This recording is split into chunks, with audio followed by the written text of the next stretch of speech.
Muy buenas tardes, gracias por venir. Damos la palabra a nuestra anfitriona, la presidenta de Ateneo Mercantil de Valencia, doña Carmen de Rosa. Buenas tardes a todos, admirado y homenajeado Jaime Siles, socios del Ateneo, amigos y amigas, que hoy nos acompañáis en este acto tan especial. Bienvenidos todos al Ateneo Mercantil. Ya hace un tiempo decidimos impulsar un ciclo de homenajes en vida a valencianos ilustres. Consideramos entonces que no hay mejor y mayor reconocimiento para estas personas que han sido y siguen siendo referentes en sus respectivas disciplinas.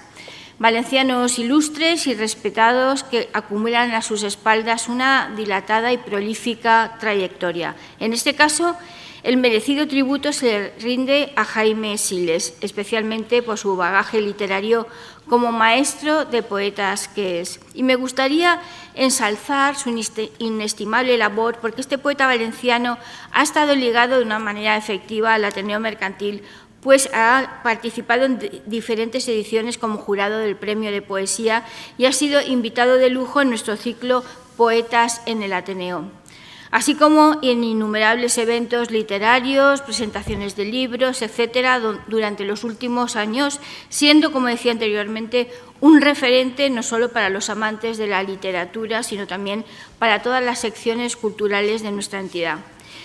Y me gustaría igualmente dar las gracias a la comisión que ha organizado el homenaje a Jaime Siles, compuesta por Vicente Bosch, directivo del Ateneo, Toni Alcolea, presidente de la comisión y editor de Ole Libros, Marco Antonio Coronel, y los poetas Vicente Barberá, Antonio Mayor, Pascual Casán, Blas Muñoz y Juan Luis Bedins, que nos acompañan todos.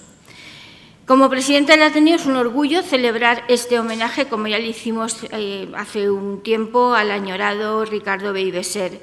Y este es un encuentro en el que la literatura, y en este caso la poesía, son los protagonistas en la figura de Jaime Siles. La poesía siempre ha estado presente en el Ateneo. No ha sido ni es una moda pasajera y no en vano ocupa un lugar destacado en nuestras actividades y también en nuestros premios literarios.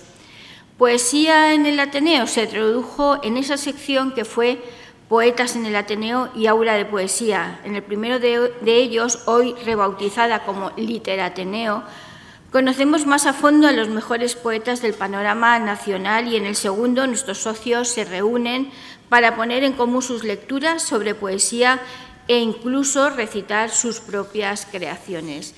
Pero no me quiero salir del guión ni tampoco quitar más tiempo a nuestro gran protagonista. Es momento de disfrutar una vez más de Jaime Siles, un escritor que ha sido custodio de la lengua no solo desde su amplia producción literaria, sino también del atril que le ha visto ejercer como excelente docente para muchas generaciones. Y no quiero terminar mi intervención sin agradecer a la editorial Ole Libros su colaboración permanente con el Ateneo en la edición de las obras de los ganadores de nuestros premios literarios anuales. Así que mil gracias, Jaime Siles, por honrarnos con tu presencia y a todos ustedes muchas gracias por asistir y buenas tardes.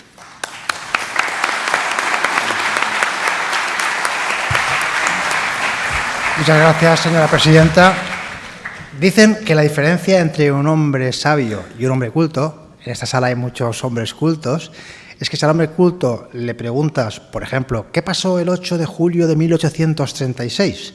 Él nos dirá tal cosa, un dato histórico que probablemente lo sabrá. Si a Jaime le preguntas, ¿qué pasó el 8 de julio de 1836? Él te dirá, ¿a quién? Porque es una enciclopedia andante, tiene tantos datos en su cabeza que desborda. Jaime es un sabio querido y admirado y eso se nota. No hay más que ver esta sala con la cantidad de bajas que hemos tenido de última hora por enfermedad, por COVID, porque si no estaríamos aún con más lleno. Buenas tardes, muchas gracias por venir a todos. Gracias, presidenta, una vez más por ser anfitriona de las actividades culturales de Valencia, por ser la promotora, el Ateneo, por ser el promotor de tantos y tantos actos y la verdad es que yo, sinceramente, me siento muy orgulloso de ser socio de este Ateneo. Tenemos un recinto lleno de personalidades y líderes de la cultura, de embajadores de la cultura. Parece ser, Jaime, que se te quiere, parece ser. Y eso que hemos tenido hace nada otro homenaje en la universidad. Yo también doy las gracias a las instituciones que nos han ayudado a organizar este evento, a la comisión, por supuesto, que ha trabajado con mucha ilusión, y la verdad es que ha sido muy gozoso hacer este acto. Tenemos con nosotros sentado a Marco Antonio Coronel, que es de Sanlúcar de Barrameda, pero la mayor parte de su tiempo ha estado viviendo en Valencia. Aquí ocupa la cátedra de Filología Latina en la Universidad de Valencia. Curiosamente, Jaime y él tienen una vida paralela. Los dos firmaron en el mismo día y con minutos de diferencia el contrato en la Universidad de Valencia. Jaime como catedrático, Marco como ayudante, y de hecho hoy ocupan despachos contiguos. Están uno al lado del otro, o sea que están francamente unidos en sus carreras.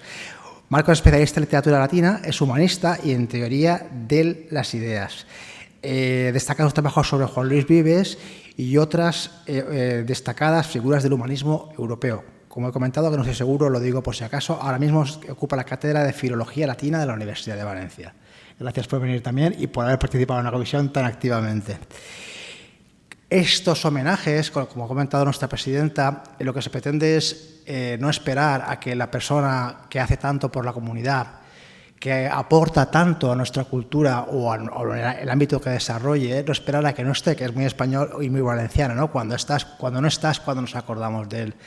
La idea es ni siquiera esperar a la vejez. La idea es que cuando estén en plena madurez creativa, en plena potencia y ya hayan aportado suficiente como para ser muy reconocidos en nuestra sociedad, pues se hagan estos homenajes. Empezamos con Ricardo Viveser. Creo que fue un gran acierto y yo la verdad es que es un homenaje que tengo grabado en el corazón, en esta misma sala, con doña Carmen también. Hoy nos reunimos para venir homenaje a Jaime Siles. Jaime Siles es un sabio, entre nosotros es un hábil conversador, todos supongo que lo conocemos, y me van a permitir que repita lo que ya sabemos, pero hay que decirlo, ¿no? Siempre con la anécdota y con el dato adecuado. Tiene una sabiduría que la caracteriza y una virtud, que es que transmite el conocimiento con elegancia, sin ínfulas, de manera agradable, es erudito y es ameno. Es observador y una personalidad íntegra. Es elocuente y lleno de humanidad, receptivo a otras formas de pensar y amigo de sus amigos. Generoso, muy generoso. Ustedes saben la cantidad de prólogos que ha hecho Jaime Siles para los poetas que se lo han pedido y otros tipos de libros, pero ahora estamos en el mundo ámbito literario en la Comunidad Valenciana y en España. Y hacer un prólogo no es cualquier cosa. Hay que leer el libro, hay que reposarlo, hay que entenderlo, hay que escribir el prólogo, hay que reposarlo, hay que volverlo a leer. Y cuando yo esté seguro que el prólogo hace justicia al libro, eso es cuando lo hace. Pues ha hecho innumerables prólogos con la cantidad de trabajo que eso requiere. Jaime, no hagas más prólogos y dedícate a estudiar. También has participado en fundaciones, en presentaciones de libros, conferencias, charlas. Es una actividad generosa constante. Yo agradezco mucho a mi profesión el haber conocido a Jaime por su talento y por su rigor, por su generosidad, como acabo de comentar, y por su pasión. Voy a poner una anécdota de pasión, que eso que lo ilustra totalmente. Hace un par de años íbamos a publicar un libro que es La Tierra Baldía de Eliot y teníamos una traducción. Y entonces yo le comenté, Jaime, ¿me puedes decir tu opinión sobre la traducción? Y él me dijo, excelente, perfecto. ¿Me puedes hacer el prólogo? Por supuesto. Al cabo de 15 días me escribió y me dijo, Toni, el prólogo es que estoy investigando correspondencia, es un poco largo, ya llevo 20 páginas, ¿te importa? Y yo digo, no pasa nada, tranquilo. 5 o 6 semanas después, las 15-20 páginas se había convertido en un ensayo de 256 páginas que se llama Un Eliot para españoles. Ya no valía como prólogo, es un libro que les recomiendo, que está publicado por la editorial Atenaica. Eso es un ejemplo de pasión y lo demás, es decir, no, voy a empezar a escribir un prólogo, me pongo. Jaime se merece este homenaje. Yo estoy muy contento de poder participar en él.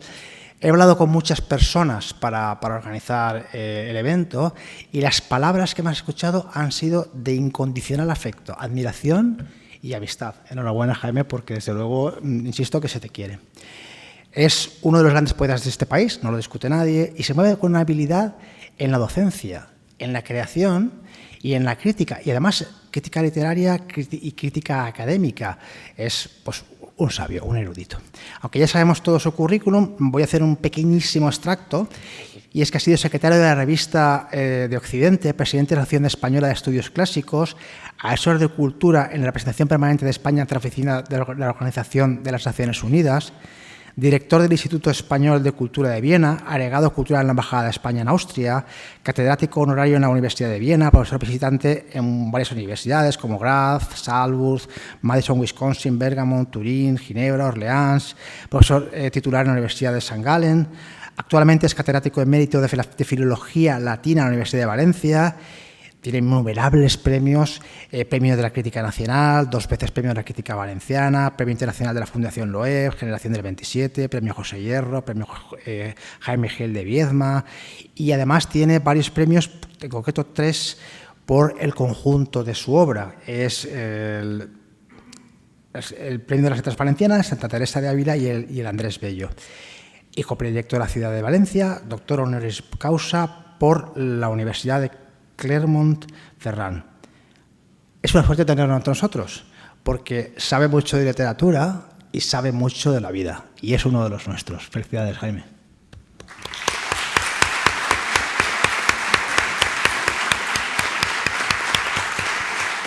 Vamos a poner un vídeo con unos mensajes que te quieren mandar. Conocí a Jaime Siles en 1987 en el famoso congreso realizado en homenaje al otro congreso de 1937 que se hizo en plena guerra civil de escritores intelectuales antifascistas. Dediqué un poema a Jaime, Adriático en Dubrovnik, donde justamente el mar se hace eco del lenguaje, o es el lenguaje, y de alguna forma también la poesía, y construye esa gramática, al decir de una diosa blanca, ¿no es verdad?, como diría Robert Graves, una gramática de la poesía. La poesía de Jaime ha servido de alguna manera para orientarme como escritor, para orientarme como poeta, para seguir una trayectoria. Pero para seguir una trayectoria no solamente, digámoslo así, literaria, sino que también una trayectoria humana, una trayectoria ética. Y en esto subrayo el adjetivo ético. Creo que la poesía estética y ética de Jaime no tiene parangón, casi diría yo, en los últimos años en la literatura en nuestra lengua castellana. Jaime es il miglior fabbro, como diría T.S. Eliot. Jaime Siles forma parte del linaje de los llamados poetas profesores, capaces de simultanear la práctica de la poesía con el profesorado profesional. Se engañan quienes consideran que la sabiduría y la erudición son incompatibles con la creatividad poética. La mejor poesía es una síntesis de emoción, pensamiento, musicalidad y originalidad. La emoción no educada y conformada por la cultura se convierte en sensiblería y tópico. No hay pensamiento que merezca ese nombre si no está conformado por la tradición de la literatura, de la filosofía y de la ciencia. No hay musicalidad sin la frecuentación de siglos de escritura pautada para halago del oído. No hay originalidad en quien no es consciente de que está compitiendo con el arte de la palabra desde Homero y que solo debe escribir lo que pueda honrosamente ponerse junto a ese magisterio milenario. Y correlativamente, quien conoce lo que es un poema desde dentro puede mejor que nadie entender y valorar la tradición literaria, convivir con los clásicos en una escuela de Atenas como la que pintó Rafael, presidida por Apolo y por Minerva, dos deidades no solo compatibles, sino inseparables. Querido Jaime, tras participar en tu homenaje con un largo estudio sobre tu obra, hoy quiero enviarte este breve saludo para reiterarte mi amistad, recordándote un acontecimiento insólito pero significativo que presenciamos en París hace ya 8 años en el funeral de Didier, un amigo mío de la infancia. Aquel día del funeral te pedí que leyeras Un sentimiento dulce y luego leí su traducción. Y cuál fue nuestra sorpresa cuando al final de la ceremonia se nos acercó la persona que oficiaba para pedirnos que le diéramos tu poema, diciéndonos que un texto como este podía ayudar a muchas otras personas. Perdí entonces a mi más viejo amigo, pero tú estabas a mi lado, y no solo me apoyabas, sino que yo descubría que un poema tuyo le podía parecer a un desconocido casi como una tabla de salvación. Tal puede ser a veces el poder de un poema. Te doy, pues, querido hermano, un muy fuerte y cariñoso abrazo. Querido Jaime, me alegra mucho estar celebrando tu homenaje, tu jubilación en el sentido de júbilo, es decir, de gozo, de que vas a estar mucho mejor sin trabajar y dedicándote a las cosas que te gustan y que nos gustan. Puedo decirte que un recuerdo de nuestra amistad, de nuestra larga amistad y fructífera amistad, podría ser el más remoto que yo tengo, que es un día en 1970, en el otoño de 1970, es decir, podría ser noviembre o diciembre del 70, que nos vimos en Madrid. Era un día, por eso es llamativo, que estaba nevando. Nevaba mucho, era una gran nevada, y tú y yo íbamos andando por la calle de Alcalá hacia Cibeles, y cruzábamos Cibeles para ir al antiguo y tristemente desaparecido Café León. Nos sentábamos, entrábamos al Café León, nos sentábamos en el Café León bajo esa inmensa nevada y allí estábamos charlando. Charlábamos de la revista de Occidente, charlábamos de nuestra poesía, charlábamos de la necesidad de una cultura viva, pero de una cultura sabia, de una cultura que conociese la cultura y al mismo tiempo tuviese sentido de la vitalidad, de la vida. La cultura no está separada de la vida, forma parte de la vida. Y eso allí en aquella mesa del Café León, el desaparecido Café León, en un mediodía, tarde de probablemente principios de diciembre de 1970, acredita que éramos amigos y que hemos seguido siendo muy amigos, y yo aprecio muchísimo tu amistad, tu generosidad, tu valía. Un gran abrazo, querido Jaime. Querido Jaime, recibe un muy fuerte abrazo desde la Universidad de La Laguna en Tenerife, donde tuve la oportunidad de conocerte y recibir tus clases en el año 1983. Han pasado casi 40 años en los que has sido un auténtico referente en el ámbito personal y profesional. Hemos mantenido una relación tan larga y durante todo ese proceso hemos podido compartir nuestro amor por el mundo clásico. Has sido y seguirás siendo un referente, un ejemplo clarísimo, envidiable de generosidad y correspondencia, un modelo de amistad y humanidad que siempre tendré presente. Un abrazo de nuevo, querida amiga, querido maestro. Jaime, tu obra nos inicia a la escucha de la cuarta persona gramática, en voz de un yo sin mí, y nos enseña el lugar del poema. No está el poema en las oscuridades del lenguaje, sino en las de la vida. Merci, cher poète classique contemporain. Solo hay dos tipos de poetas: los que escribimos para que nos quieran y los que escriben y todavía no saben que escriben para que les quieran. Y luego hay una tercera categoría, una excepción honoris causa cum laude antes de la escritura, con el nombre de Jaime Siles, querido y admirado por su generosidad, talento y bonomía. Y conste aquí su ancha y fecunda nómina de títulos imprescindibles en la literatura española contemporánea. Alumnos, discípulos, compañeros y colegas, nos unimos hoy en un gran abrazo al maestro amigo. Te queremos, Jaime. Marie-Claire Zimmermann reitera aquí la profunda admiración que le inspira la obra de Jaime Siles, inmenso poeta y gran amigo, muy conocido en Francia, celebrado por los hispanistas, por los que leen la obra, la traducen y escriben excelentes libros sobre ella.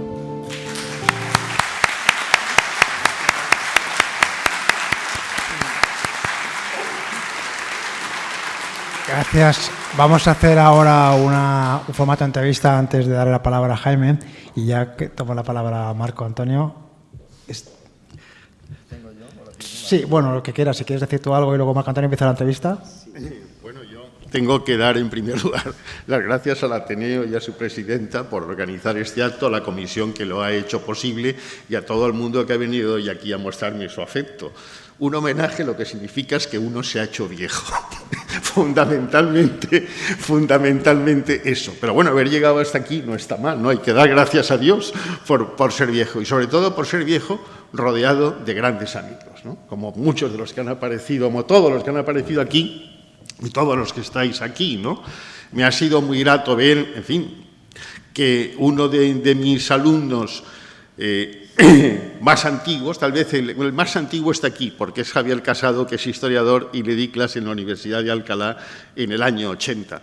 Pero luego está Rafael Pestano, que es titular en La Laguna y al que dirigí la primera tesis que yo he dirigido, y luego he tenido, y es un especialista en teatro clásico excelente, y luego he tenido la suerte de tener dos grandes alumnos, uno, digamos, un filólogo muy técnico, que es Ricardo Hernández, y otro que es un historiador de las ideas, como es Marco Antonio, ¿no? que está hoy aquí.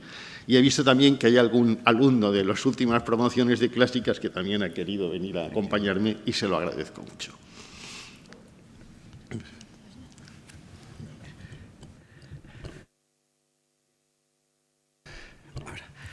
Pues ha tenido razón Toni Alcolea antes cuando ha dicho que, en cierto modo, la vida de Jaime y la mía misma han ido en paralelo.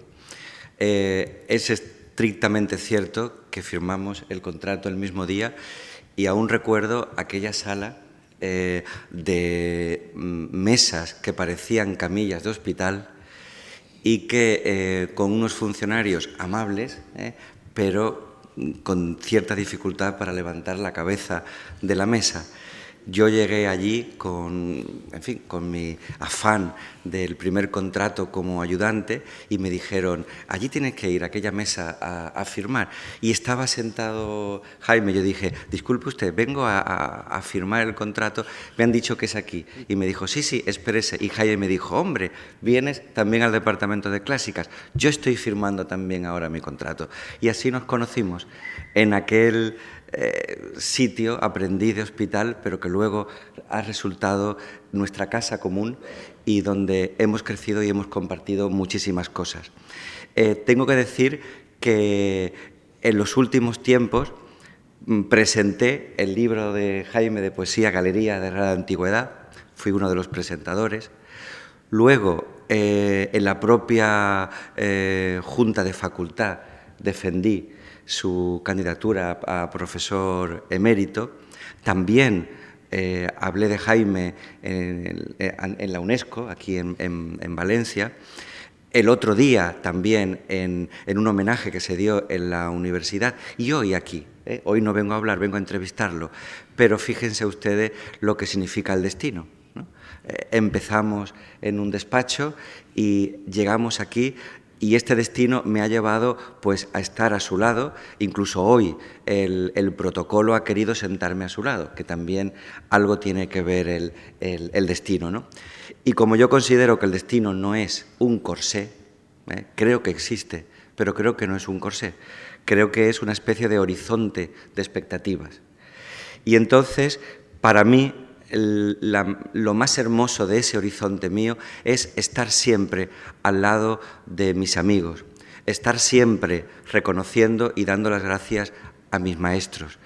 Y, por supuesto, ser discípulo para mí es el mejor de los títulos que siempre le cabe a uno. Igual que a una madre, por muchos años que cumpla uno, siempre es su hijo, pues para los maestros, sus discípulos, somos sus discípulos, aunque ya no tengamos la oportunidad ni de peinar canas, ¿no?, como es mi caso.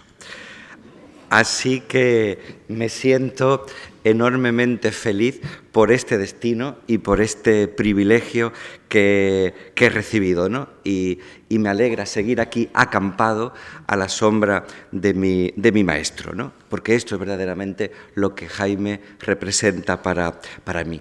Pero como he dicho antes, yo no vengo aquí hoy a hablar de Jaime, vengo a entrevistar a Jaime, ¿no? Y eso es lo que justifica mi presencia en esta mesa. Y por tanto voy a empezar ya para no ocupar más tiempo y darle la palabra al protagonista, a la persona que todos estamos deseando oír. Lo primero que destaca en Jaime es que es una figura poliédrica, pero de todos los flancos que forman su personalidad, creo que todos esos flancos se pueden reducir a dos, por aquello de la claridad. Es el ser filólogo y el ser poeta. Es en cierto modo lo que nos acaba de decir también Guillermo Carnero, ¿no?, en el audio que acabábamos de oír.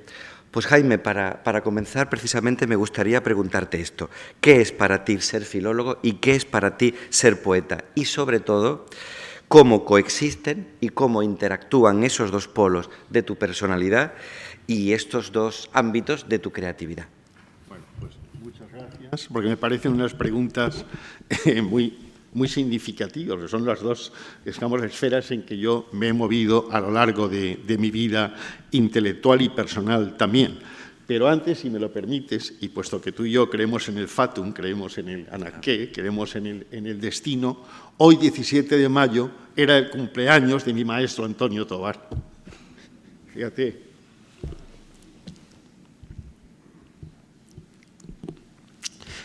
Antes ha dicho Toni Alcolea una cosa divertida, ¿no? Me he presentado como un sabio, que no lo soy. Yo sé cosas, pero solo muy pocas, ¿no? No se puede saber todo. Esta es la primera condición que hay que saber, es que no se puede saber todo sin un poquito de algo, ¿no? Pero sí me acuerdo que teníamos un decano, y bueno, aquí está Federico Cines Rodas, que era compañero mío en primero de carrera y que también lo tuvo, que era don Julián San Valero. Y que don San Valero decía cosas divertidas, como cuando uno le decía, oiga, usted tal, decía, y uno decía, no, yo de eso no sé nada. Decía, ¿usted no sabe nada de eso? No, dice, pues escriba un libro. Era un consejo extraordinario. Y el otro que siempre me ha divertido de los libros es el de Azaña, que en un consejo de ministros se acercó a don Manuel Azaña, un ministro dijo, mire, don Manuel, tengo que hablar con usted, es una cosa secretísima. Y dijo Azaña, ¿secretísima, secretísima? Sí, sí. Bueno, mire usted, si es un secreto que no quiere que lo sepa nadie, escriba un libro porque nadie lo va a leer. Es el concepto que tenía Azaña del país, ¿no? Pero dicho esto, perdona, vuelvo a la pregunta tuya. Sí, yo en mí, desde los 14 o 15 años, se despertó a la vez el interés por la poesía y por la filología. Yo creo que fue el latín primero y el griego después y el francés lo que me abrió a esa otredad que representan las lenguas, que dan una manera de ser de uno mismo y que exigen un conocimiento de la palabra, y ver qué equivalencia de otra lengua se aproxima a la nuestra, y ver cómo no hay equivalencia exacta, y cómo hay un sentido siempre que se pierde y que hay que buscarlo. Y digamos que fueron mi vida de poeta y mi vida de filólogo a la par. Muy pronto, a los 16 años, en sexto de bachiller, yo quise ya ser filólogo clásico. Tuve muy buenos profesores en el colegio. El otro día los enumeré uno por uno en el acto de la universidad, agradeciéndoselo, pero tuve la suerte de conocer a Javier Fernández Nieto, que era un estudiante muy brillante de Derecho, que de pronto dejó Derecho y se fue a Salamanca a hacer clásicas. Y entonces, cuando yo me enteré que había una carrera, porque ni lo sabía, que existía una carrera de filología clásica, que se podía hacer latín y griego, claro, lo conocí, y él me dijo, lo primero que tienes que hacer es aprender alemán. Y entonces me puse a aprender alemán para poder leer la bibliografía, por eso he traducido después con mi mujer muchas cosas del alemán, y mi formación ha sido germánica, en los años que estuvimos allí, 20 y tantos años de lengua germánica, ¿no? Entre Alemania, Austria, Suiza, han sido muchos años. Pero digamos que la filología a mí me ampliaba mi mundo, me enseñaba a leer. Y luego, en esa misma medida, me enseñaba a escribir, ¿no? Claro, me gustaban mucho los poetas, los historiadores menos, excepto Tucídides y Tácito, que sí me parecen dos grandísimos escritores, ¿no? Pero luego, una maravilla como es la creación de la tragedia ática, ¿no? Que eso no lo ha superado absolutamente nadie, ¿no? Absolutamente nadie. Entonces eso me fue abriendo unos mundos. Y también porque yo he creído y sigo creyendo que si nuestra representación verbal de la realidad es inexacta, nuestra representación de la realidad es incorrecta. Creo que muchas de las cosas que pasan hoy en política, entre los matrimonios, etcétera, esa incomprensión deriva de una incomprensión fundamentalmente verbal. Esta mañana estaba con Ricardo Hernández, que acaba de hacer con Baliño, que es el catedrático de Derecho Romano, un trabajo muy bonito sobre la manus iniectio, que es un lío importante para los juristas romanos, ¿no? Y le estaba yo diciendo, mira, solamente cuando hay laguna verbal, hay conflicto. La tragedia griega era eso, había un conflicto porque había en el símbolo, en la unión, había algo que se les escapaba. Y por eso es tan importante el lenguaje. Y para mí la poesía, y lo he dicho muchas veces, es la lavandería y la tintorería del lenguaje. Porque cada generación ensuciamos el lenguaje y la generación siguiente tiene que venir a arreglarlo. Y la filología, más que la clásica definición de los alemanes, ¿no?, de un aprendizaje del comprender, para mí es una hermenéutica. Yo creo que Schleiermacher y la hermenéutica son dos ciencias realmente importantísimas para un filólogo. No más que la gramática ni más que la sintaxis, pero digamos que la gramática y la sintaxis son la infancia de la filología y que en cambio la hermenéutica es su mayor madurez. Hay dos cosas importantes de lo que nos has contado. Y una es, has vuelto a tus tiempos de bachillerato. Has dicho que aquello que enlaza estos dos polos de tu personalidad y de tu creatividad es la lengua, es la filología, ¿no? Pero sobre todo ya tenías muy claro desde tus tiempos de bachillerato cuál era tu vocación, ¿no? Y que tu vocación se bifurcaba de la manera como nos has explicado. Pues te voy a poner un compromiso.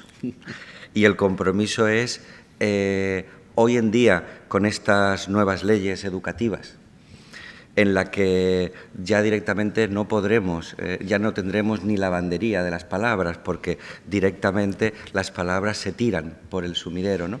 Es decir, ¿qué diferencias encuentras entre aquel bachillerato o estos bachilleratos y eso que nos imponen hoy en día unas leyes que empiezan por arrinconar las lenguas clásicas, la filosofía, la historia? Es decir, ¿qué destino nos queda a nosotros? ¿Qué vocaciones podremos despertar en nuestros jóvenes? ¿Qué nuevos Jaime Siles pueden surgir cuando estamos dentro, y cada día peor, de una enseñanza secundaria en la que se pretende todo menos despertar la curiosidad intelectual? Sí, es triste que las leyes actuales sean así de bárbaras, no encuentro otro adjetivo para ellos. Es verdad que en la época en que yo estudié, que era el final del franquismo, pues había muchas desigualdades sociales, eso es claro, y hay que reconocerlo, y que no todo el mundo podía estudiar ni el bachillerato ni una carrera. Pero hay que reconocer también que el bachillerato era extraordinario. Yo creo que he sacado mis oposiciones con lo que sabía del bachillerato, porque era una formación realmente importante. Yo tengo la sensación hoy, y es triste tenerlo que decir, pero ya lo he dicho muchas veces, que es como si una minoría del país, amparada en una mayoría votante, decidiera unas leyes para que el resto no sepa nada y los hijos de ellos sepan mucho. Porque Celaá, que es la ministra que ha hecho esta barbaridad, lleva a sus hijos a colegios privados y destruye una enseñanza pública excelente, que ha dado ministros. Álvarez es un ministro que yo admiro mucho porque viene de un barrio marginal de Madrid y ha estudiado en el Instituto de Bachillerato y en toda la enseñanza pública. Y esto lo que destruye es nuestra enseñanza pública. Y pienso, no siendo demasiado mal pensado, que lo que han firmado nuestros gobernantes es un contrato con Europa para que un españolito lo que sirva es para dar una Coca-Cola, una cerveza, un bocadillo a un extranjero que viene a tostarse en la playa. Y naturalmente yo eso no lo puedo admitir, porque me he formado en una generación, bueno, aquí está también Rafael Carmena, es catedrático de medicina, que también estudió en el extranjero como yo, y que nos formamos en una idea que era sacar al país hacia adelante, competir con el extranjero, que no fuéramos peores, romper el complejo de inferioridad. Claro, en eso nos formamos y eso es lo que quisimos. Y hay aquí un amigo mío, también médico como Rafa Carmena, el doctor Bento, cuya madre, que es una de las primeras mujeres que estudió medicina aquí en Valencia, tenía una frase que hoy, fíjate, hoy que te piden un aprobado para que te den una beca, esta señora decía, el notable es la matrícula del mediocre. Decía esta señora, ese era su nivel de exigencia, ¿no?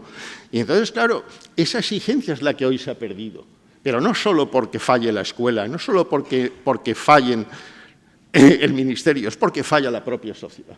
La propia sociedad ha dejado de ser autoexigente, y si una sociedad no se autoexige, va al caos.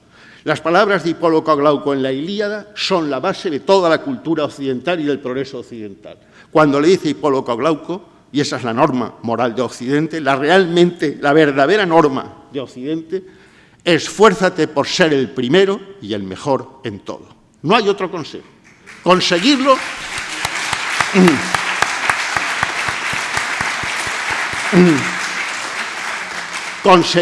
es otra cosa, pero por lo menos hay que intentarlo, ¿no? Yo muchas veces recuerdo la época de las oposiciones, que tú ya has conocido otras, pero había que hacer grandes sentadas de traducción para dominar los distintos géneros y textos, que yo a veces, claro, estaba ya muerto, me cansaba, porque yo tuve que opositar, hacían tantos años que no salían oposiciones, que tuve que opositar contra mis profesores, que era muy duro, tenían 10 o 12 años más que yo, sabían más que yo, pero resistían menos que yo. Claro, yo era más joven y podía aguantar aquellos 6 ejercicios sobre los cuales tenía 6 o 7 partes, ¿no? Y recuerdo muchas veces que mi entrenador de atletismo, porque yo fui atleta, Emilio Ponce, que ya ha fallecido, me acuerdo cuando en las series, cuando no podía más, él se me decía, se puede todavía un poco más, ¿no? Jaime, estás hablando de tus inicios. ¿Qué maestros son los que consideras tú tus maestros? ¿Qué pozo han dejado en ti? Hombre, yo el otro día en la universidad te hice una descripción 1 a 1, pero creo que mis maestros de verdad pues han sido, en primer lugar, don Santiago Zatón y don José Luis Garay, que me enseñaron a los 12 o 13 años latín muy bien, con un grado de exigencia bárbaro, sobre todo de la morfología. Luego, una persona que influyó muchísimo en mí fue don Francisco Velarte, que acaba de fallecer y yo lo he sabido hace muy poco, que en el bachillerato también le dio clase a Isabel Moreno, que es catedrática ahora de Filología Latina de la Universidad de Salamanca, pero este señor, como ha dicho algún compañero mío de curso, más que un filólogo en sí, lo que era es un educador, un gran educador. Y él fue quien descubrió en mí que no solo podía traducir latín y griego, sino que yo tenía que escribir, que tenía que saber escribir, y despertó en mí la vocación por la escritura. Luego, en la universidad, en Valencia, la universidad entonces, la facultad que yo visité, era fundamentalmente de historiadores y de filósofos. Y eso sí me dejaron una gran huella, porque yo en lingüística todo lo que he hecho ha sido historicismo lingüístico. Y la filosofía griega, presocrática, y he dado muchos años el pensamiento clásico también, eso quedó perenne en mí.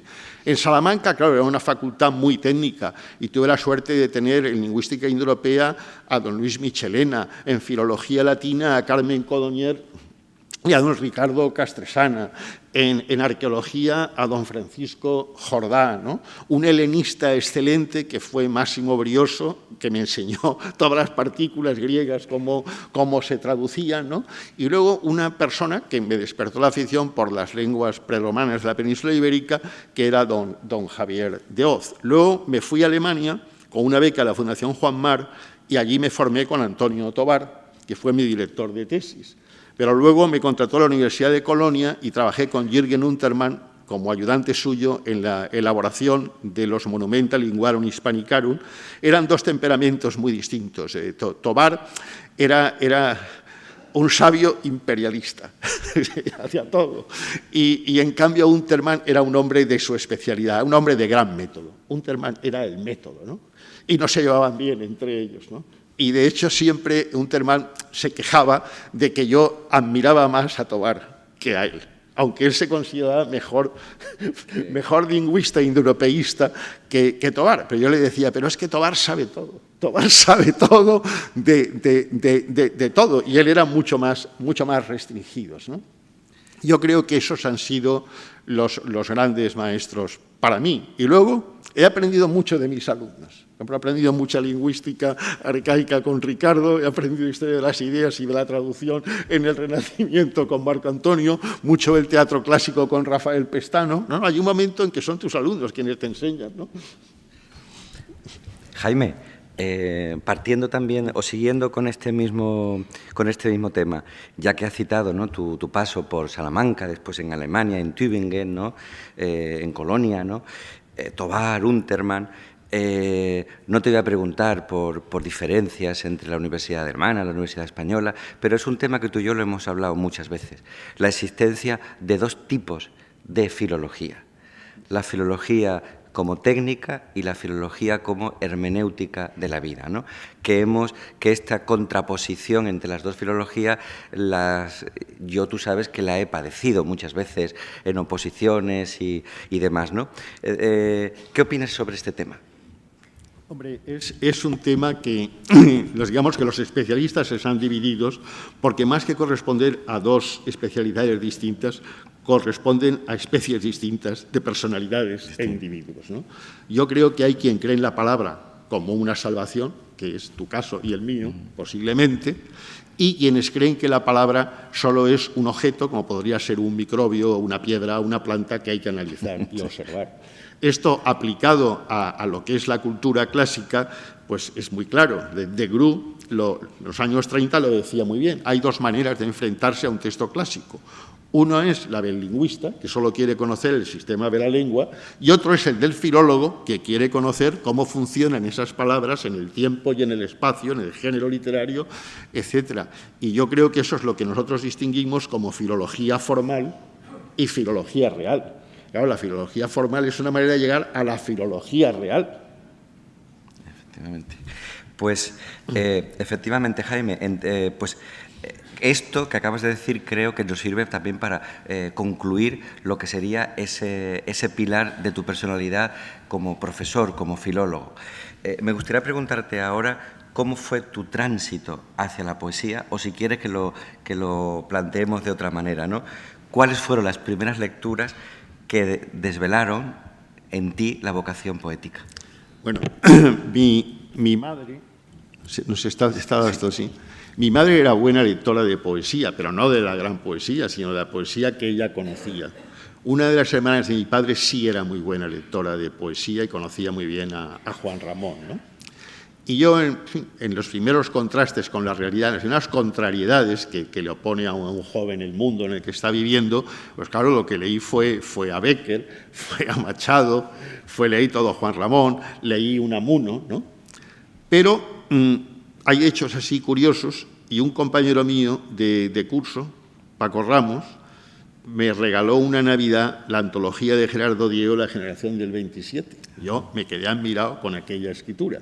Antes ya, en cuarto de bachiller, el profesor, que era un marianista, cuando se llegaba a la generación del 27, teníamos 13 años, nos íbamos a examinar de cuarto y reválida, solo venían los nombres de algunos del 27, porque claro, como estaba Lorca y estaba la muerte de Lorca, para no tocarla no venía nada más. Pero entonces el profesor le dijo, apunten ustedes, es el centenario de Góngora y hay un homenaje a Góngora en Sevilla. Y luego decía, vamos a ver de estos autores el libro importante. Y decía Federico García Lorca, el romancero gitano, no decía poeta en Nueva York, el romancero gitano, Rafael Alberti, Marinero en tierra, Gerardo Diego, Versos humanos, Vicente Leixán, La destrucción del amor, La voz a ti de vida, de Pedro Salinas, Hijos de la ira, de Damaso Alonso, es lo que decía. Y yo recuerdo que volví hacia mi casa y pensé, qué raro, Rafael Alberti, qué nombre tan italiano, ¿no? Y ha dicho el profesor que nace en el puerto de Santa María en 1902. Pero si debajo de mis padres, en el 4º piso, vive doña María Alberti, que es del puerto de Santa María. Tiene que ser algo suyo, será familiar, lo tiene que conocer. Entonces un día me la encontré en el ascensor, que eran los ascensores aquellos antiguos que tenían un montante, se cerraba una puerta como con alambre por fuera y por dentro las puertas de madera. Y cuando le marqué el cuarto para llegar a su piso, le dije, doña María, perdone, tengo una pregunta que hacerle. ¿Usted es algo del poeta Rafael Alberti? Un silencio absoluto. Era una familia muy de derechas. Su marido era un notario, don Ignacio Docao, y nada, no dijo nada. Llegamos al 4º piso en medio de un silencio absoluto que se podía cortar con un cuchillo. Yo abrí las puertas, abrí la de fuera, ella salió, y cuando yo estaba cerrando las puertas de dentro del ascensor y ella, esa metálica de fuera, me dijo, Rafael es mi hermano. Me quedé impresionado, porque ella, claro, decía, a ver si este me va a pegar, a ver, porque no sabía muy bien cuál era el concepto sobre Alberti. Entonces, pasados unos días, yo bajé y le dije, mire, doña María, es muy difícil conseguir las obras de su hermano en España. ¿Usted nos tendría algún libro? Me dijo, tengo las completas en la edición bilingüe en italiano y español, pero no me lo estropees porque está dedicado. Entonces me dejó libro. Y eso para mí aprendí mucho en Alberti. Muchos años después hice la edición crítica de 2 tomos de sus obras completas, con muchísimas notas, pero fue una entrada importante en la poesía, ¿no?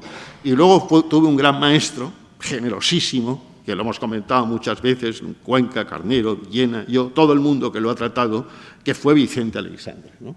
Claro, Vicente Aleixandre ayudaba mucho. Vicente Aleixandre contestaba todas las cartas. Aleixandre corregía todos los poemas. El libro ese de Aleixandre, que se llama Cartas a Jaime Siles, pues expresa muy bien, ¿no?, todo eso. Y nosotros íbamos allí viendo a aquel hombre que iba a ser premio Nobel, estábamos seguros de ello, y que lo fue, con una gran admiración. Pero al mismo tiempo adorábamos en él no solo su gran conocimiento poético y todos los poetas que había conocido de su generación, sino su calidad humana.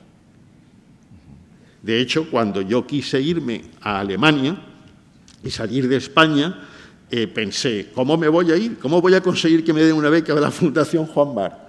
Y entonces le escribí a Alfonso Canales, por un lado, que era buen latinista, y por el otro lado escribí a Vicente Aleixandre, que me dijo, no te preocupes, ahora mismo le escribo a Tobar, que está en la Academia de la Lengua conmigo, y le digo que te quieres ir allí, que te haga un certificado. Me hizo un certificado y me dieron la beca y me pude ir a Tubinga con Tobar, ¿no? O sea que eso ha sido así. Jaime, ¿y tu relación, por ejemplo, con Manuel Álvarez Ortega? Bueno, eso es un hecho realmente importante en mi vida, ¿no?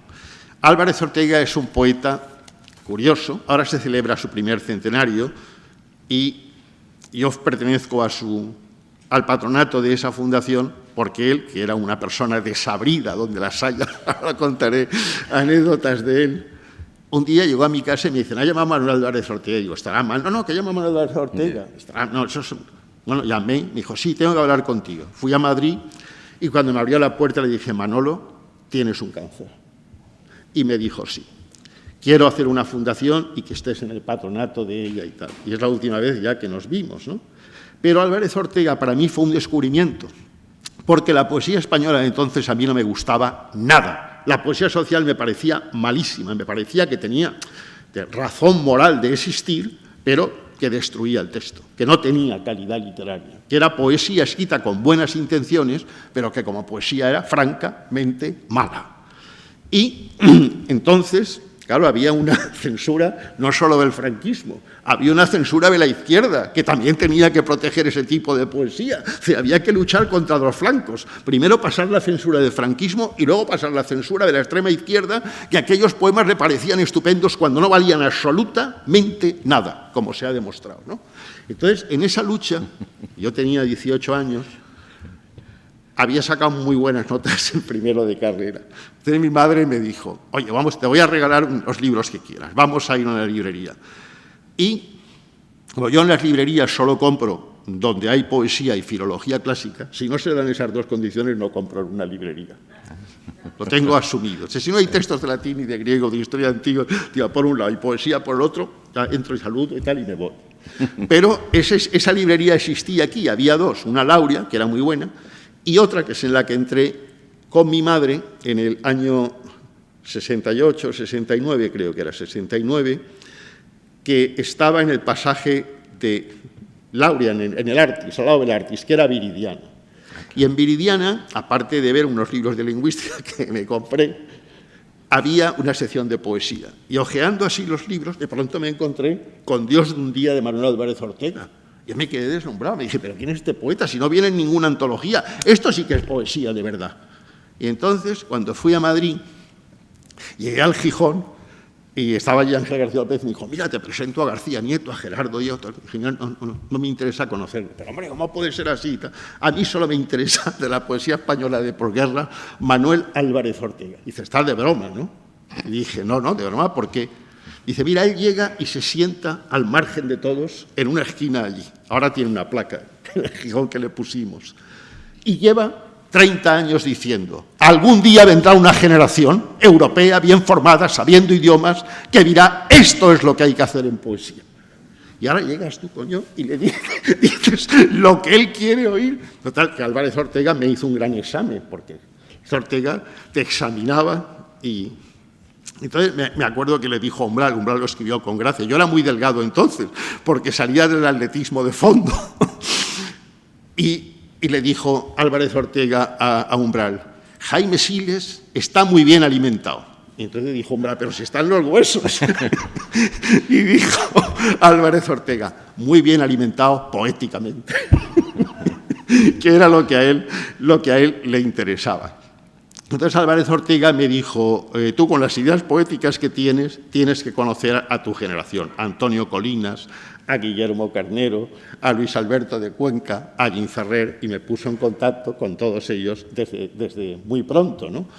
Y tengo con él una gran correspondencia y una gran admiración. Álvarez Ortega era un personaje curioso, porque le gustaba el norte de África, donde había hecho el servicio militar como alférez de veterinaria, porque aquello le parecía libre con respecto a la península. Había libros, había cosas, se compraba, se hablaba francés.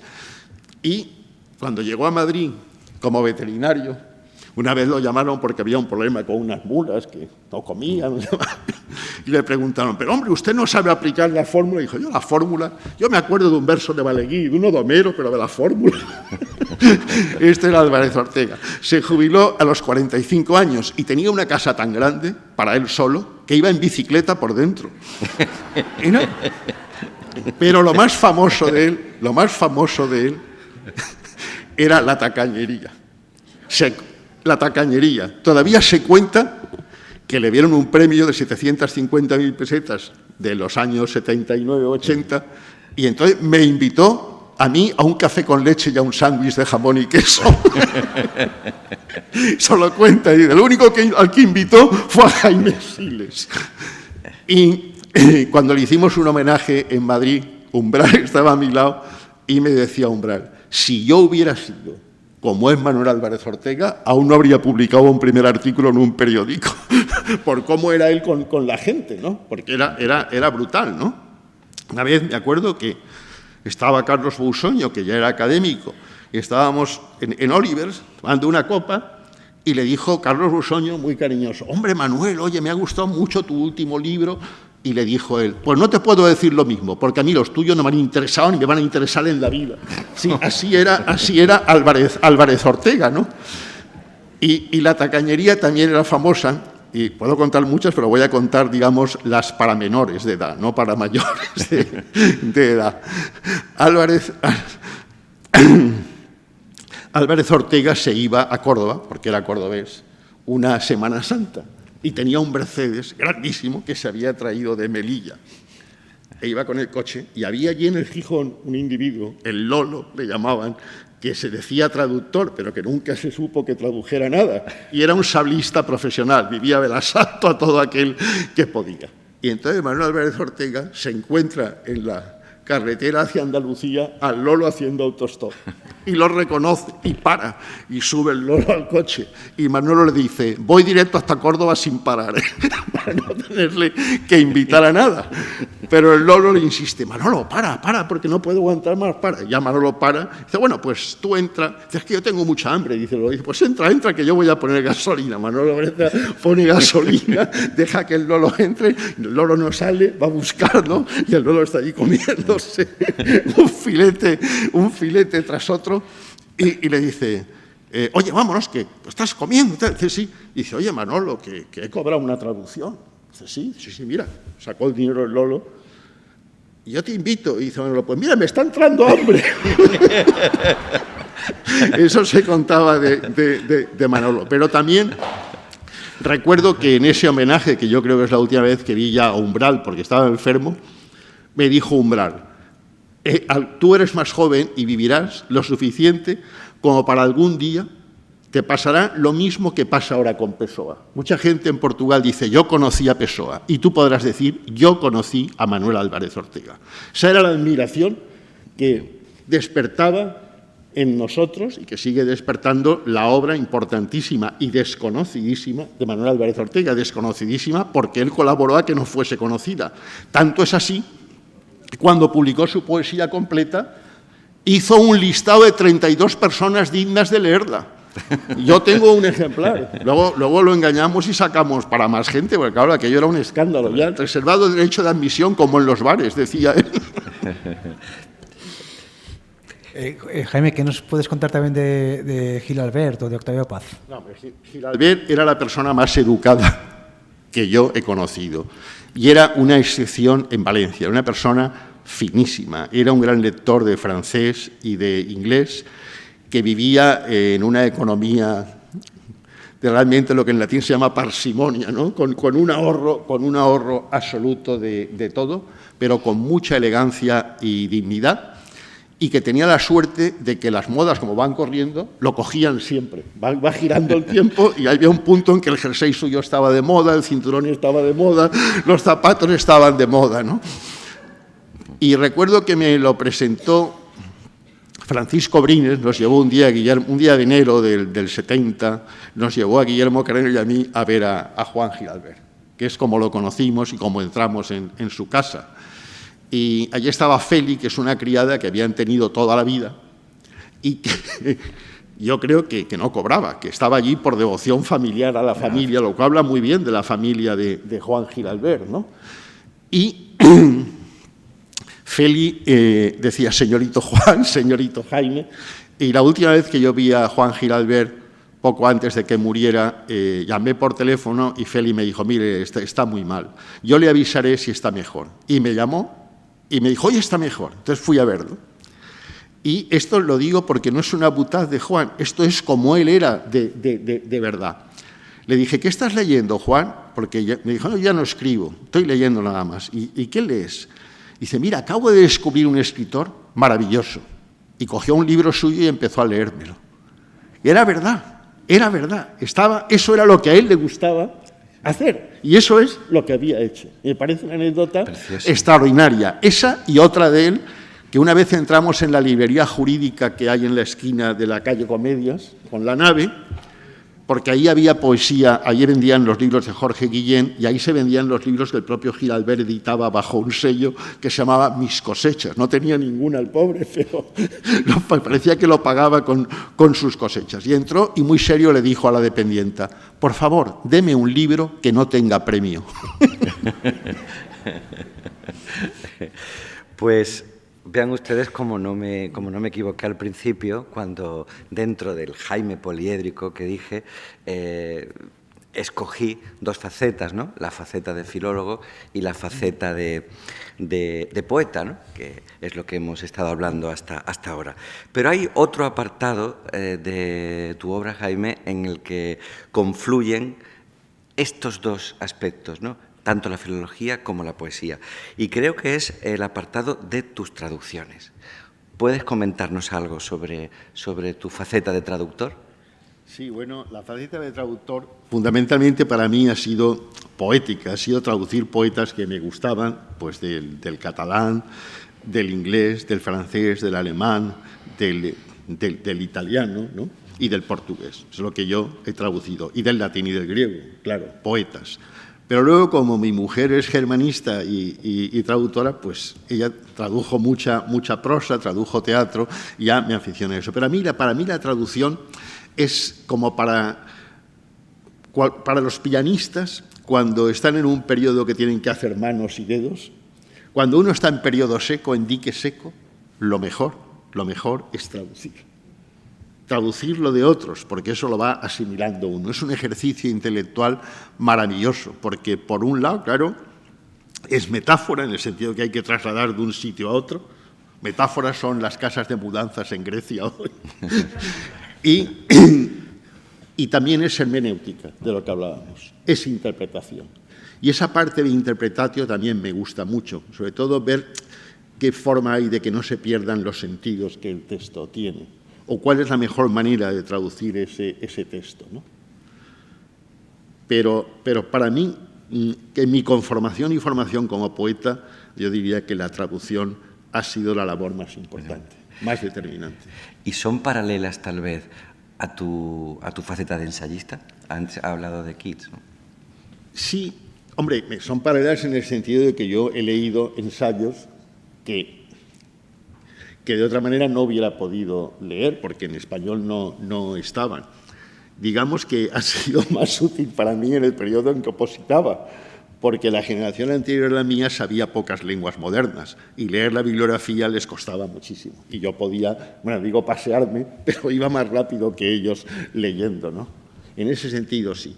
Pero el ensayo a mí me ha gustado por otra cosa. Me ha gustado porque me gustaba el ensayo de Unamuno, me gustaba el ensayo de Azorín, me gustaba muchísimo y me gusta Ortega. Y entonces yo creía que para un poeta, como ha dicho muy bien Guillermo Carnero, tener pensamiento poético es el todo. Si no hay pensamiento poético es muy difícil escribir, por muy bien que tú manejes el lenguaje. Y entonces, para tener pensamiento poético hay que analizar las obras de los otros, para ver qué han querido decir, si han llegado a decirlo y en qué se han quedado, si a medias o han dado en la diana, ¿no? Y por eso me interesó mucho el ensayo. El ensayo. Pero también muchas personas de los que están aquí presentes lo sabrán. Tú has escrito también mucho sobre arte y sobre el arte y el paisaje. A mí me reconoció en una ocasión, bueno, lo dijo en el Esther Alba, la vicerrectora de Cultura, lo dijo el otro día en la universidad, en el homenaje, que ella era la faceta tuya que más le había impresionado, siendo ella, como es, historiadora del arte, ¿no? Es decir, ¿cómo llegaste también a ese ámbito? Bueno, yo creo que esto, digamos, era más de mi casa. Mi padre dibujaba muy bien, hacía muy buenas caricaturas. Una hermana suya fue pintora, África Siles, y se casó con Federico Ordiñana, que es un importante pintor paraguayo ya fallecido, y mi prima África Ordiñana Siles se casó con un pintor como Miguel Ángel Campano. De manera que yo la pintura la he tenido cerca. Por ejemplo, cuando mi tío Federico hizo la serie de los libertadores hispanoamericanos para todas las repúblicas de allí, posé mucho. Y está por ahí Bolívar con mi mano y muchos otros así, ¿no? Me gustaba el olor del aguarrás, me gustaba la pintura y me gusta pintar. Y es una faceta que ahora que tengo tiempo me gustaría investigar en ella. No pintar como pintaba mi padre, que era neoclásico, sino de otra manera. Y por eso cuando he tenido que escribir sobre arte en exposiciones del IBAN, que me encargaron sus distintos directores, ¿no? Alguno de los cuales está aquí hoy también, ¿no?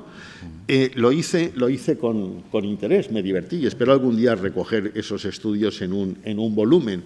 Pero luego, hace años, me interesó el paisaje. Me encargaron una cosa sobre el paisaje que no llegué a escribir porque me puse a leer y había tanto que leer que no pude escribir, pero seguí y claro, llevo, me parece que 11 años estudiando el paisaje desde la antigüedad casi hasta hoy, que tengo 2.200 fichas de lecturas y de artículos y de libros. Me he pasado en bibliotecas españolas y extranjeras mirando, y mi mujer me dice, oye, deja ya de leer y escríbelo ya de una vez, ¿no? Pero estoy emborrachado leyendo todo lo que la gente sabe y me voy deteniendo en eso, pero tengo que escribirlo porque creo que esa es mi despedida de la filología clásica, un libro sobre la representación literaria y plástica del paisaje en la antigüedad clásica. Pues, por último, cuando hemos entrado, hemos visto ahí en la mesa la segunda edición de un libro muy curioso, que es un libro de literatura infantil, el Gliptodonte, ¿no? El gliptodonte, si no estoy equivocado, es un mamífero, ¿no? De esos que se llaman mamíferos acorazados, ¿no? Porque iban con un cascarón, ¿no? Por decirlo así, que está extinto. Entonces, es curioso que le hayas dado este título, o que le dieras en su momento este título a este libro, porque, aunque a mí me parece muy simbólico, este libro, si no estoy equivocado, se lo dedicaste a tus hijos. A mi hijo el mayor, porque todavía no teníamos el segundo. Entonces, a mí me resulta muy curioso y casi un encomio paradójico, ¿no? Que el nombre del libro sea el de un animal acorazado y extinto, porque justamente lo que son los padres es justamente lo contrario, es todo apertura, todo generosidad, todo sacrificio y todo, aunque lo de esa concha que lo acorazaba, pues también a lo mejor tiene que ver con la protección, ¿no?, que los padres ejercemos sobre nuestros hijos. Jaime, a mí ese libro me gusta especialmente, y la pregunta casi también se la hago a Tony Alcolea, porque esta segunda edición veo que está aumentada, no sé si por la experiencia ya no de padres, sino de abuelo. Y, no sé, me gustaría que nos contaras algo de esta segunda edición de este libro. Bueno, puedo contarte la génesis entera de la primera y de la segunda, ¿no?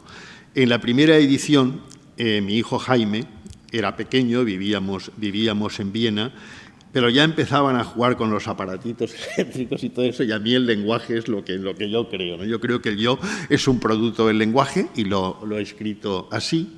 Y entonces pensé en hacer un bestiario, una serie de animales, en que apareciese el dibujo y al lado su representación verbal. Es decir, la representación plástica a la izquierda y la representación verbal a la derecha.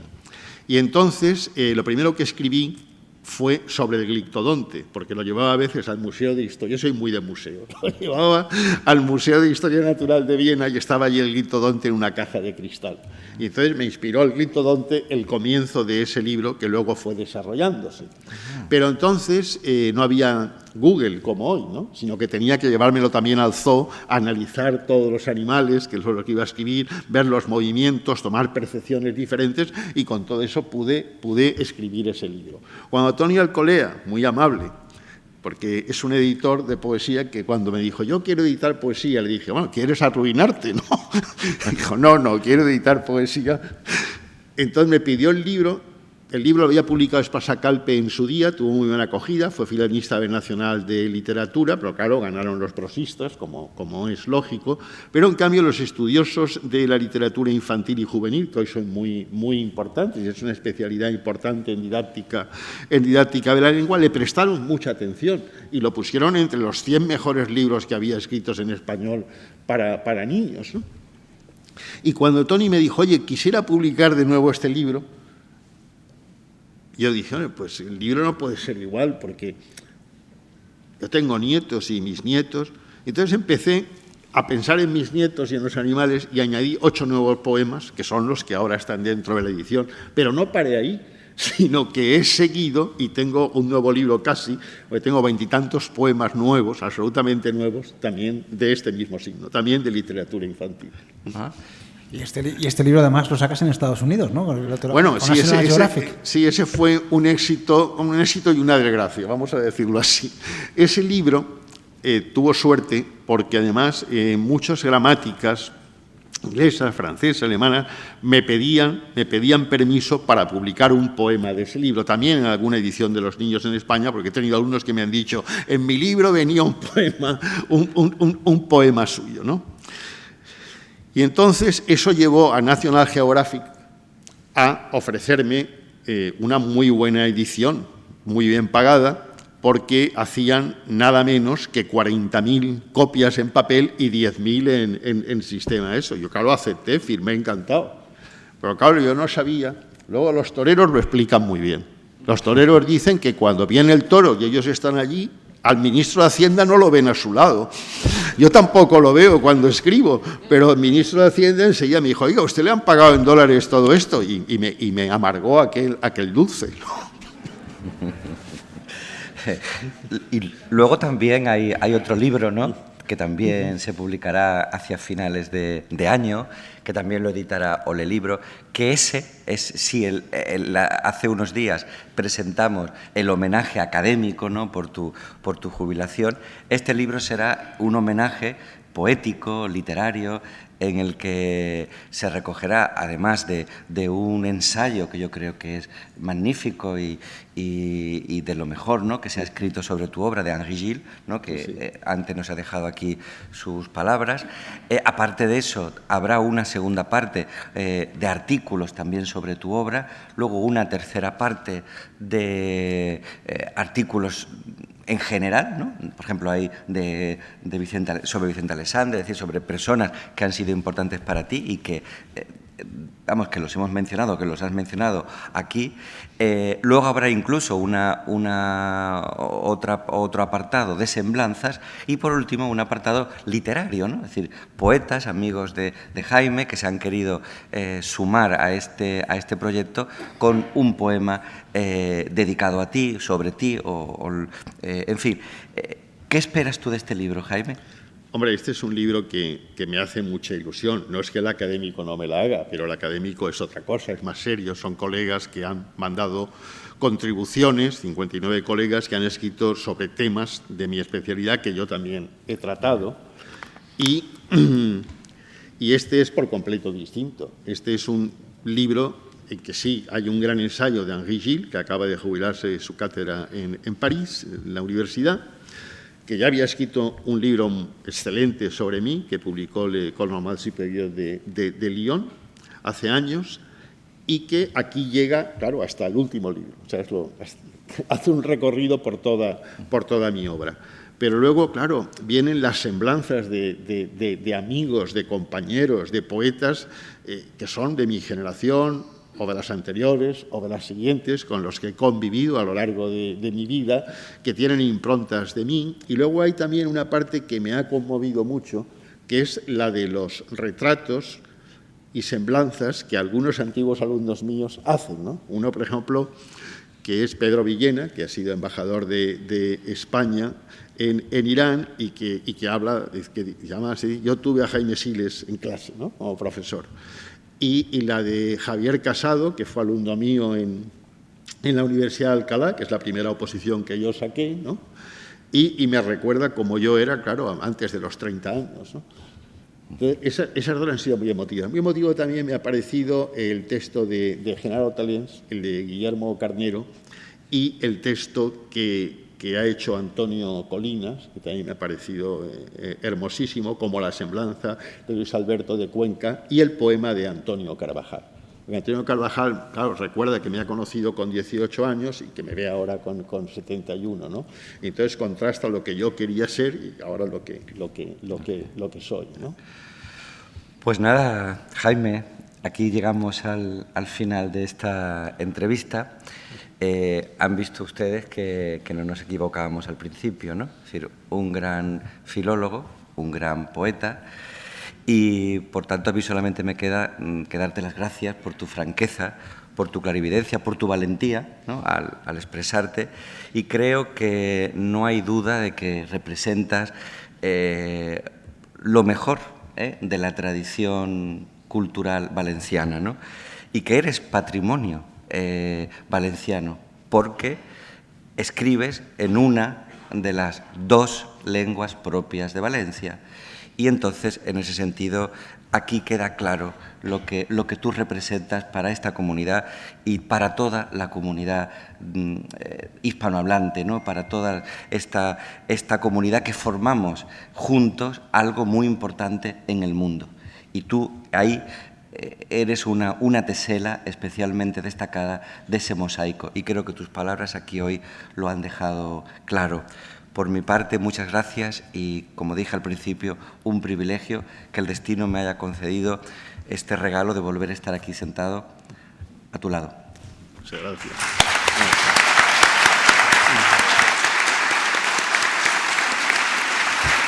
Muy bonito, yo creo que está bien de tiempo, ¿no?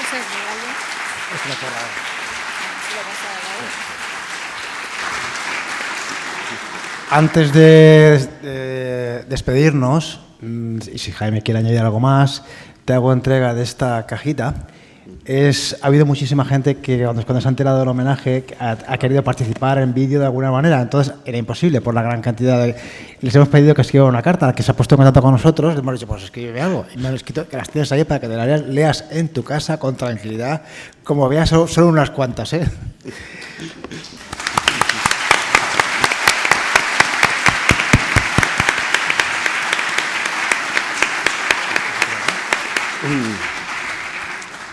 No, solo quiero dar las gracias una vez más al Ateneo, a Toni Alcolea, la presidenta del Ateneo, a Marco Antonio Coronel y a todos los presentes por acompañarme en un acto que, a diferencia del de la universidad, que celebraba mi jubilación, de esto no me voy a jubilar.